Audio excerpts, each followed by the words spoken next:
प्रत्येक राशि की महिलाओं से मेरा अनुरोध है, क्योंकि कल करवा चौथ है, तो करवा चौथ पे जो है वो अपने घर में पीले पकवान पकाएं, क्योंकि उससे गुरु स्ट्रांग होता है। जब गुरु स्ट्रांग होता है तो उनके पति की आयु दीर्घायु में परिवर्तित हो जाती है, चाहे कितना ही बीमार पति हो। करवा चौथ का व्रत रखने से ही उनकी आयु दीर्घायु में परिवर्तित हो जाती है। और साथ में पीले पकवान बनाएं, और जब करवा चौथ का व्रत निमट जाए उसके बाद सीताफल अवश्य खाएं। सीताफल खाने से भी उनके पति की आयु दीर्घायु होगी और सौभाग्य भी निखर के आएगा। सौभाग्य, दुर्भाग्य वाले लोगों को भी सौभाग्य प्राप्त होगा। सीताफल अवश्य खाने चाहिए। और अगर आप लोग ये करेंगे तो उससे गुरु मजबूत होगा। अब गुरु कमज़ोर होता है तो ऐसे जातिका के पति की आयु कम होती है। इसलिए अपने पति की आयु को बढ़ाने के लिए कल आप व्रत के बाद 100% ये कोशिश करना कि सीताफल खाएं। सीताफल खाने से आपकी पति की आयु दीर्घायु में परिवर्तित हो जाएगी, क्योंकि गुरु स्ट्रांग हो जाएगा। अगर पत्नी की कुंडली में गुरु की स्थिति खराब है, गुरु नीच है, गुरु अस्त है, गुरु पीड़ित है, गुरु D9 में भी पीड़ित है, D9 में भी गलत दृष्टियों में है, D10 में भी खराब है, और हाथ में गुरु खराब है, और गुरु पे क्रॉस का चिन्ह नहीं है, या गुरु पे व्रत का चिन्ह नहीं है, या गुरु पे ट्रायंगल नहीं है, ये भी हो, और उसके बाद भी अगर गुरु कुंडली में मजबूत नहीं है, गुरु कुंडली में अस्त है, गुरु कुंडली में वीक है जातिका की कुंडली में, तो उसके पति की आयु कम रहेगी। इसीलिए सबसे बड़ा उपाय यह है, करवा चौथ वाले दिन व्रत के बाद आप सीताफल खाएं और घर में पीले पकवान अवश्य बनवाएं। पीले पकवान बनाने से आपके पति की आयु दीर्घायु हो जाएगी। ये बात आप लिख के रख लिए। इसीलिए कि पहले तो करवा चौथ का ही व्रत इसीलिए रखा जाता है, पति की दीर्घायु के लिए। साथ में गुरु व्रत रखने से भी स्ट्रांग होता है। साथ में पीली चीज़ें, पीला चीज़ों का यूज़ करने से भी गुरु मजबूत होगा। और सीताफल इसका मेन दवा है। सीताफल खाने से पति की आयु दीर्घायु में परिवर्तित हो जाती है। इसलिए गुरु को मजबूत करना अत्यंत आवश्यक है। कुंडली में चाहे कोई भी ग्रह कमज़ोर अवस्था में हो, मगर अगर गुरु कमज़ोर अवस्था में हुआ तो ऐसे जातिका के पति की आयु दीर्घ आयु नहीं होगी। अगर आयु दीर्घ होगी तो सौभाग्यवर्धक पति नहीं होगा, उसका सौभाग्य डूब चुका होगा, उसका कारोबार नहीं चलेगा। अगर पत्नी का गुरु कमज़ोर है तो पति का कारोबार कभी नहीं चलेगा। गुरु कमज़ोर है तो पति की कई बार नौकरी लग के छूटेगी। पत्नी का गुरु कमज़ोर है तो पति के पास प्रॉपर्टी नहीं होगी। एक गुरु जैसा सौम्य प्लानेट सिर्फ कितना इफेक्ट डालता है, पत्नियों के घर में होने से पति को क्या लॉस होता है। अगर गुरु कमज़ोर है पत्नी की कुंडली में तो पति को घर को रेनोवेट नहीं कराना चाहिए, पूरा तुड़वा के बनवाना चाहिए। अगर पत्नी का गुरु कमज़ोर है तो पति को वाहन लेते टाइम कुछ चीज़ों का ध्यान रखना बहुत आवश्यक है। 3 नंबर की गाड़ी का वाहन में 3 नंबर ज़रूर आना चाहिए, शुरू में या लास्ट में, तभी वो वाहन उसके लिए सौभाग्यवर्धक होता है। पत्नी का अगर गुरु कमज़ोर है तो करवा चौथ का व्रत रखने के बाद भी पति की आयु दीर्घायु में तब्दील नहीं होगी, परिवर्तित नहीं होगी। आपने देखा होगा 99% पत्नियां व्रत रखती हैं, मगर फिर भी कुछ लोगों की कम आयु में मृत्यु हो जाती है, क्योंकि उनके पत्नी का गुरु कमज़ोर अवस्था में होता है। तो ये कंडीशन अवश्य बनती है। अगर मान लो कुंडली में गुरु अच्छा बैठा है और D9 में जाके नीच हो गया, या D9 में जाके वो राहु के साथ बैठ गया, या D10 में जाके वो गलत दृष्टि में आ गया, या D10 में जाके वो नीच हो गया, तो फिर ऐसे जातक की आयु कम हो जाएगी। पत्नी के गुरु से इतना बड़ा इफेक्ट उसके जीवन में पड़ेगा। इसीलिए गुरु को स्ट्रॉन्ग करने के लिए पत्नियों को कल क्या करना चाहिए? करवा चौथ पे अपने व्रत के बाद पहले तो सीताफल खाएं, और जब व्रत के टाइम पे ही जो पकवान बनाएं वो पीले वक्त हों, मान लो पकौड़ी कचौरी इस टाइप के हों, तो उससे जो है आपके पति की आयु दीर्घायु में परिवर्तित हो जाएगी। मगर उसके लिए फिर कुंडली में अगर कमज़ोर अवस्था में है तो ये उससे, ये मान लिया अगर बाल्य अवस्था में बैठा है तो ये थोड़ा सा स्ट्रॉन्ग कर देगा। हाँ, अगर कुंडली का योग कारक प्लानेट भी नहीं है पत्नी के, उसके बाद भी गुरु को मजबूत करना बहुत इम्पोर्टेंट। गुरु ऐसा ग्रह है, वो कोई सी भी कुंडली हो, या आपको कोई नहीं बताया, कोई सी भी कुंडली हो मगर उसमें वो गलत फल नहीं देता। गुरु सौम्य प्लानेट है, इसीलिए गुरु को स्ट्रॉन्ग करने से, जातिका की कुंडली में गुरु को स्ट्रॉन्ग करने से उसके पति की आयु दीर्घायु हो जाएगी, 80 वर्ष तक आयु होगी। और आप एक बात ये नोट करके चलना, अगर किसी का पति बीमार है और वो व्रत रख रही है, व्रत रखने के बाद सीताफल खा के देखे और उसके बाद उसकी आयु ऑटोमेटिक देखना, उसकी हेल्थ कैसे एकदम ठीक हो जाएगी। इसीलिए गुरु को स्ट्रॉन्ग करना हमारे लिए बहुत इम्पोर्टेंट है। अगर वैसे भी, अगर जैसे करवा चौथ के अलावा भी अगर आप अपने गुरु को स्ट्रॉन्ग करना चाहते हैं तो मेरी समस्त संसार की स्त्रियों से मेरा ये रिक्वेस्ट है, अनुरोध है कि वो बृहस्पतिवार के दिन, थर्सडे के दिन पीले वस्त्र अवश्य पहने। पीले वस्त्र पहनने से उनके पति की आयु दीर्घायु होनी तय है। दूसरा काम ये करें, बृहस्पतिवार के दिन रात्रि में दूध का सेवन ना करें। रात्रि में दूध का सेवन करने से भी पति की आयु पे असर पड़ता है। तीसरा काम ये करें कि बृहस्पतिवार के दिन चने की दाल या पीली सब्जी अवश्य बनाएं, उससे भी आपके पति की आयु दीर्घायु हो जाएगी। अगर मान लो वो 60 साल जीता तो एकदम 80 साल जिएगा, एकदम उसकी वो बढ़ जाएगी। और अगर किसी की कुंडली में योग कारक प्लानेट ना भी है और केंद्रीय त्रिकोण में गुरु बैठा है जातिका के, या जातिकाओं का सिर्फ मेरी वीडियो जातिकाओं के ऊपर है, मैं फिर बताऊंगा अगली वीडियो में कि अगर जातक की कुंडली में इस ग्रह को आप स्ट्रॉन्ग करेंगे तो उनकी पत्नी की आयु दीर्घायु होगी। उसके लिए मेरे चैनल को सब्सक्राइब कर लेना, आगे वीडियो मिल जाएगी।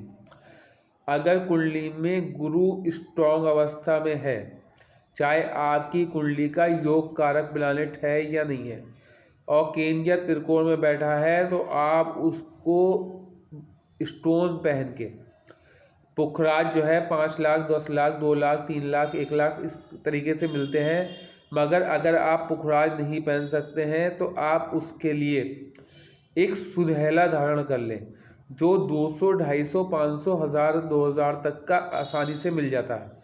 उसको पहनने से भी गुरु स्ट्रांग होगा। आप ये देख लेना, आपके पति की आयु ऑटोमेटिक दीर्घ हो जाएगी। मगर उसके लिए आपको कुंडली को देखना अवश्य ज़रूरी है कि आपकी कुंडली में गुरु केंद्रीय त्रिकोण में बाल्यावस्था में वृद्ध अवस्था में बैठा है तो ही पहने, अगर पूर्ण रूप से सही बैठा है तो ना पहने, क्योंकि फिर वो हाई लेवल का हो जाएगा और आपके अंदर घमंड आ जाएगा, फिर आप अपने पति को भी नहीं समझेंगी। जिनका गुरु और सूर्य स्ट्रांग अवस्था में होता है पत्नियों का, वो अपने पति को मतलब एक तरीके से कुत्ते की समान समझती हैं, उनकी कोई वैल्यू नहीं समझती, उनकी रेस्पेक्ट नहीं करती, उनके कहने पे नहीं चलती। वो कहती हैं इधर चलो तो वो उधर चलती हैं। और जिनका गुरु और सूर्य सिस्टमेटिक बैठा होता है वो अपनी पतिव्रता होती हैं, और जिनका गुरु कमज़ोर होता है वो उनके अंदर हीन भावना हो जाती है, उनके अंदर डर पैदा हो जाता है, वो वैसे अपने पति को सुख नहीं दे पाती। मतलब कि वो पति कहता है कि तुम वहाँ चलो तो वो डर जाती हैं, वहाँ चलो तो वो डर जाती हैं, और इसीलिए उनका भी वैवाहिक जीवन अच्छा नहीं रहता। जिनका गुरु सूर्य और शुक्र उत्तम अवस्था में है जातिका का, उसका वैवाहिक जीवन भी उत्तम ही रहेगा। जिसका गुरु सूर्य शुक्र खराब है उसका वैवाहिक जीवन भी खराब है। जिसका गुरु खराब है, गुरु अस्त है, गुरु नीच है, गुरु पीड़ित है, उस जातिका के पति की अल्प आयु है।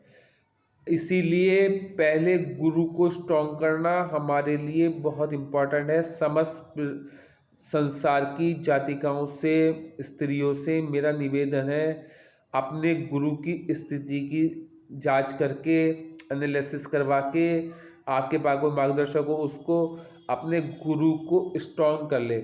और अगर आपकी कुंडली में गुरु अच्छा नहीं बैठा है तो फिर गुरु का आप दान भी कर सकते हैं, उससे भी गुरु आपका बिल्कुल सम हो जाएगा। जब गुरु सम हो जाएगा तो आपके पति की आयु दीर्घायु हो जाएगी। एक पत्नी के लिए इससे बड़ा सौभाग्य कुछ नहीं है कि संसार में पहले वो संसार से जाए, बाद को उसका पति जाए। और ये समझ लिए, अगर गुरु अच्छा हो जाएगा आपकी कुंडली में और सप्तम हाउस का स्वामी अच्छा हो जाएगा आपकी कुंडली में, तो आपके पति का कारोबार भी चल जाएगा। क्यों कहते हैं कि पत्नी के किस्मत का पैसा और पति की किस्मत की औलाद? क्योंकि सप्तम हाउस अगर लड़की की कुंडली में स्ट्रॉन्ग अवस्था में है तो उसके पति की गवर्नमेंट जॉब हो जाएगी। अगर बहुत अच्छी डिग्री पे बैठा है, 10th हाउस में बैठा है, तो ऐसे जातक, 11th हाउस में बैठा है तो ऐसे जातक को गवर्नमेंट जॉब मिल जाएगी।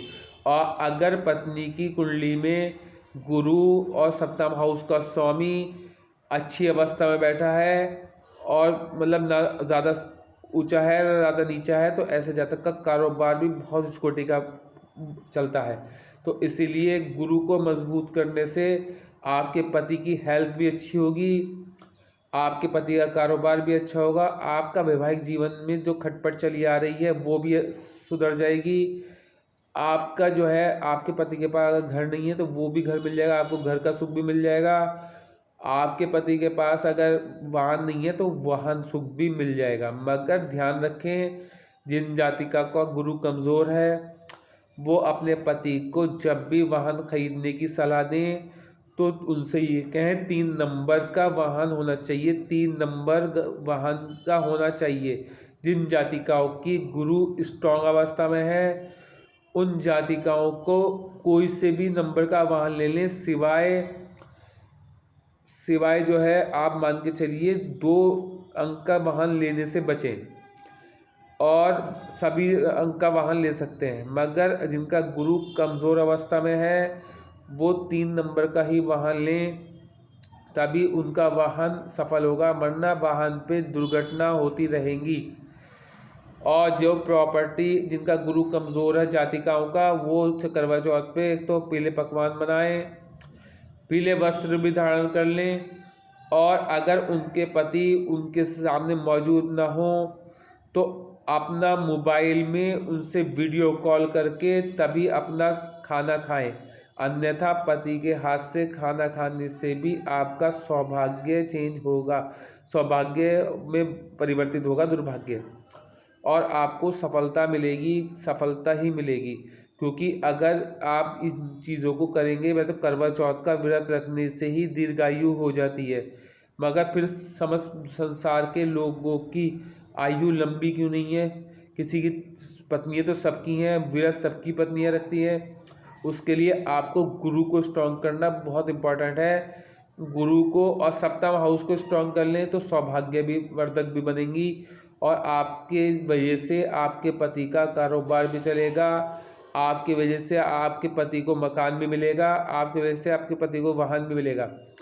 और जिन जातिकाओं को ये लगता है कि हमारे पति हमारे लिए कुछ नहीं करते, हमारे पति के पास कारोबार नहीं है, हमारे पति के पास नौकरी नहीं है, तो ये उन जातिकाओं की कुंडली में कुछ ना कुछ दोष है। क्योंकि पैसा पत्नी के नसीब का होता है। अगर पत्नी के ग्रह कमज़ोर होंगे तो पति को पैसा कभी नहीं प्राप्त होगा। कुछ जातकों की कुंडली बहुत स्ट्रांग होती है, मगर पत्नी की मिलान करके कुंडली नहीं बनाई जाती, मतलब शादी नहीं की जाती, तो फिर पत्नी का नसीब अगर ख़राब हो तो वो पति के नसीब को भी ख़राब कर देती है और फिर सारे जीवन रोती रहती है कि आप हमारे लिए कुछ नहीं करते। सब कुछ करता है मगर वो कहती है आप हमारे लिए कुछ नहीं करते, क्योंकि वो क्या करे जब तुम्हारी कुंडली ही ख़राब है, तुम्हारा नसीब ही ख़राब है, क्योंकि नसीब से तुम्हारे पैसा मिलना चाहिए था, अब तुम्हारे नसीब से नौकरी मिलनी चाहिए थी, जब वो प्राप्त नहीं हो रही तो तुम्हारी गलती है। इसीलिए मेरी समझ संसार की पत्नियों से ये अनुरोध है, पति पे ब्लेम न लगाएं, पैसा आपके नसीब का है और औलाद पति के नसीब की है। इसीलिए आप लोग जो हैं, जैसे आपको ऊपर वाले ने रखा है, कम में है तो कम चादर मतलब कम पैर फैलाएं चादर में, और ज़्यादा है तो ज़्यादा फैलाएं। एक तो चादर से ज़्यादा पैर ना फैलाएं तो कितना ही आप कमा लेंगे उसके बाद भी आपको डिस्टर्ब रहेंगे, कभी सक्सेस नहीं होंगे। अगर पैसे आपके पास नहीं होगा, आपने मान ली 1 लाख रुपये महीना कमाया और आपका खर्चा हो गया 1.5 लाख रुपये महीने का, तो आप जीवन भर परेशान रहेंगे। और आपने मान लो 10,000 रुपये महीना कमाया और आपने 6,000 रुपये खर्च किए, तो उन 10,000 रुपये में भी आप बचत कर सकते हैं। इसीलिए पति पत्नी का जीवन को सुखमय बनाएं, क्योंकि जीवन एक बार मिला है। आपकी पत्नी आपकी अर्धांगिनी है, आपकी पत्नी आपकी जो है क्या कहते हैं आपके साथ जीवन भर चलने वाली है, आप उसके साथ जीवन भर चलने वाले हैं। इसीलिए आप उसको समझें, वो आपको समझें। गाड़ी के 4 पहिए हैं, 2 जाम हो जाएंगे, 2 नहीं चलेंगे, इसीलिए चारों पहियों को चलना ज़रूरी है। इसलिए पत्नियों से मेरा अनुरोध है, पत्नियां भी बेबात का ब्लेम करती हैं पतियों पे, और पतियों पे भी मेरा अनुरोध है कि बेबात पे ब्लेम ना करें पत्नियों पे, ना ज़्यादा उन्हें वो करें। भाई अपनी जीवन को कम में सुख में बनाएं, और ज़्यादा है तो ज़्यादा में सुख में बनाएं, क्योंकि एक बार जीवन मिला है और इसे खुशी से गुजारें, क्योंकि फिर बार बार जीवन नहीं मिलना। इसीलिए इसे आप अपनाएं, क्योंकि पत्नी के नसीब का पैसा है। पत्नी अगर पति के पास नहीं है तो अपनी कुंडली की जांच कराएं, अपने कुंडली के ग्रहों को स्ट्रॉन्ग करें, तो ये हो सकता है आपके पति का कारोबार या नौकरी बढ़िया हो जाए। और अगर पति के औलाद नहीं है तो पत्नी को पति के ग्रहों का उपाय करना चाहिए, पंचम हाउस का उपाय करना चाहिए, पंचम हाउस के स्वामी का उपाय करना चाहिए, सप्तम हाउस का उपाय करना चाहिए, सप्तम हाउस के स्वामी का उपाय करना चाहिए, शुक्र का उपाय करना चाहिए, तो औलाद होने की संभावना अत्यधिक बढ़ जाएगी। गुरु भी स्ट्रॉन्ग करना ज़रूरी है। और पैसे के लिए सबसे बड़ा जो है, पत्नी की कुंडली में शुक्र मजबूत होगा तो पत्नी को लग्जरी ऑटोमेटिक मिलेगी। और पत्नी कुंडली में शुक्र बाल्य अवस्था वृद्ध अवस्था में होगा तो सिर्फ बाइक का सवारी मिलेगी। और अगर पत्नी के नसीब में पत्नी का शुक्र बिल्कुल सिस्टमेटिक बैठा है तो वो लग्जरी गाड़ियों में घूमेगी। इसीलिए ये सिर्फ आपकी कुंडली की वजह से ही आपके पति को जो मिल रहा है वो मिल रहा है। इसलिए पति पे ब्लेम न करें। और करवा चौथ पे आप लोग, अगर आपके पति आपके साथ नहीं है तो ऑनलाइन देख के निवाला मुंह में रखें और मेरी वीडियो को लाइक करें।